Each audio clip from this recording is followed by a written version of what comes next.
What is up, guys? And this is me back again to talk about 3D Touch and the top apps that you might want to get. So obviously 3D Touch is when you force down on an icon and it pops up with a little menu. This is totally pressure sensitive. It's nothing to do with the amount of time you hold it, but it doesn't work on all apps, as you'll see. So I'm going to be talking about the first app that will obviously work with it, which is Facebook. Now this is actually fairly new to update. It only updated, I think, the other day. But it does work, not in the app, but the actual icon on the home screen. It does pop up with the menu now, so that's good. It's a start anyway.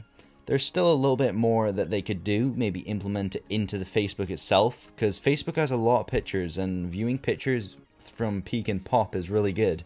Now Flipboard also works, which is also really good. I mean, it doesn't really work within the app. I find that's the problem with these.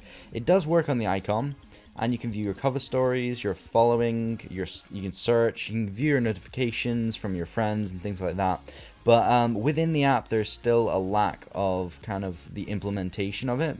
Like if I go into here and I'm scrolling through, you can't force down on like a picture. It doesn't work. There's holding options, but there's no force. So that kind of sucks there. Now there is obviously you can force on a link and it will pop up with a link, but you still can't like force down on like an article to quickly view it. You have to go into it and read it, and it's just not that great. But the thing on the home screen is totally great. I really like that. It's really good. Now Instagram, I definitely have to say this is probably one of the best apps that implements it anyway. But you can quickly view your activity from the home screen. You get a list of options. You can new posts, view activity, you can search, and also you can send a direct message. Now if we click on and upload a new photo, it instantly pops up and it asks us which photo. Now this is really fast, and also if you're in the app, you can force on a name and it'll show you some pictures. So if you're not too sure who someone is, maybe they have a strange name on Instagram, then you can force down and actually be like, oh yeah, I know who they are. So also you can do it within profiles, so you can actually force on a picture and like it by swiping up, and you can also report people if you want, and you can also unfriend people, unfollow people.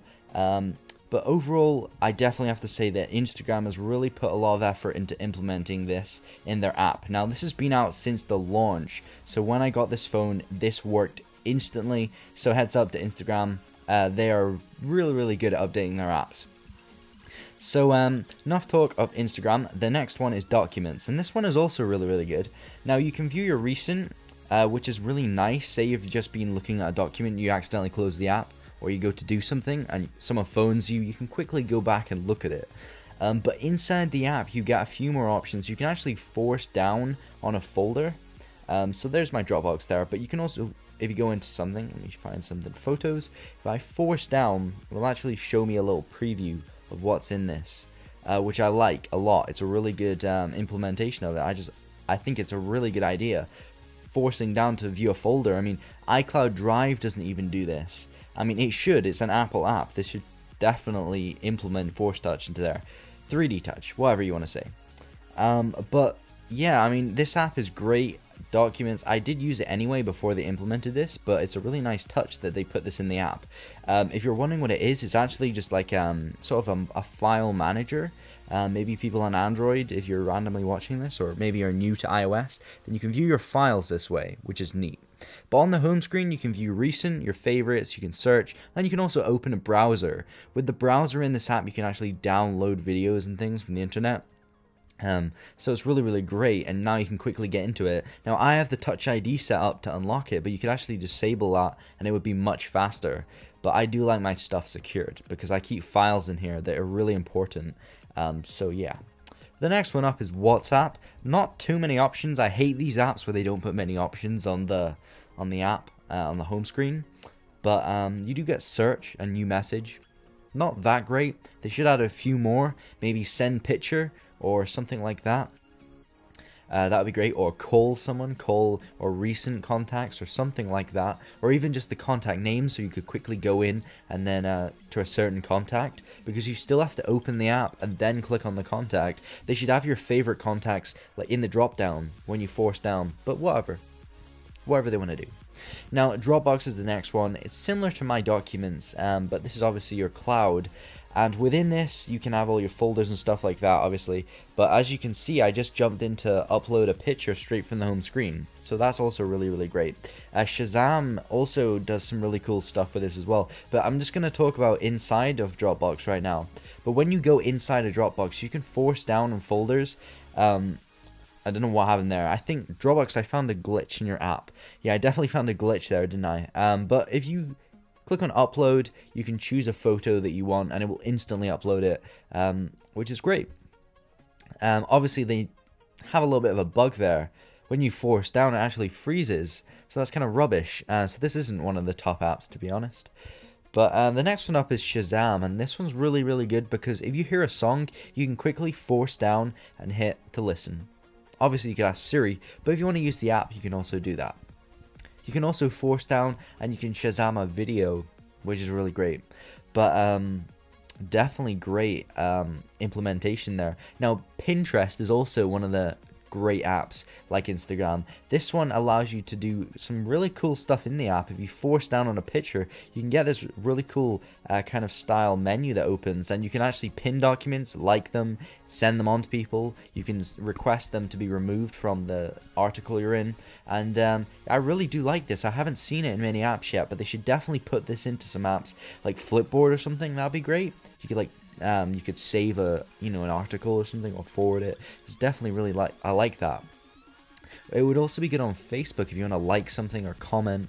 So, but this is really good so far. I'm really liking this app. I'm not a big user of Pinterest, to be honest, but I just have been trying it out with the new 3D Touch, and it's great. So the next one up is obviously iMovie works as well, but the next one up is actually this camera app. Now, this one is called Hipstamatic, and it's basically like a manual photography app. You can manually adjust your exposure, your ISO, and things like that, and it allows you to 3D touch into a photo to quickly view them big. They're kind of blurred at first, which is kind of weird, but you do get quite a lot of options from the home screen. You can actually view your last picture taken to edit it, and you can also take a new photo, and you take a night photo, food shot as well. I think what would be great about 3D Touch is if you could actually customize what pops up on that menu in settings. That, when you go down and you see the apps, it'd be good if you could actually request certain things to be in that drop down. That would be really, really good. But the next one up is Sky Guide, and this one is a paid app, but it's definitely great if you want to go look at the stars of a night. I definitely recommend this. You can actually view all the satellites nearby by quickly accessing that from the home screen. And once you're in it, you can actually force down on the screen to get more information on like a certain satellite or a star or anything like that. And if you force down, you can actually get an X-ray view of the space when you're looking up there, which is good. So you can see more things and you can move it around and stuff. I find it doesn't go away. You have to kind of wait. It doesn't just go and you stop forcing down. But it's still really good, but I think they should probably update that. I'm not sure if it's a bug or it's meant to be like that, but maybe you do want to focus on something and let go of the screen. Why not? But again, I do like this app, and I did use it anyway. You can obviously view links and things there popping up, but I'm definitely liking this implementation. I mean, developers really should put this in more. Now, this app I've not really tried. It's called OpenTable. And apparently, it's if you want to make a reservation nearby, so you can obviously save your favorite restaurants and then quickly access them to book a table, which is good. And I think that'd be fairly useful if you go out to eat a lot. But I don't, so probably not sure about if I'm going to use that or not. But that's it, guys. None of these apps work. Basically, to find out whether an app works, if there's an update, go force on it right away, and that will tell you whether it works. But anyway, that is it. Don't forget to comment, rate, subscribe, and I hope you enjoyed my video on 3D Touch and the top apps for it. So anyway, guys, that is it. Definitely a nice feature, though. But anyway, guys, that's it. Peace.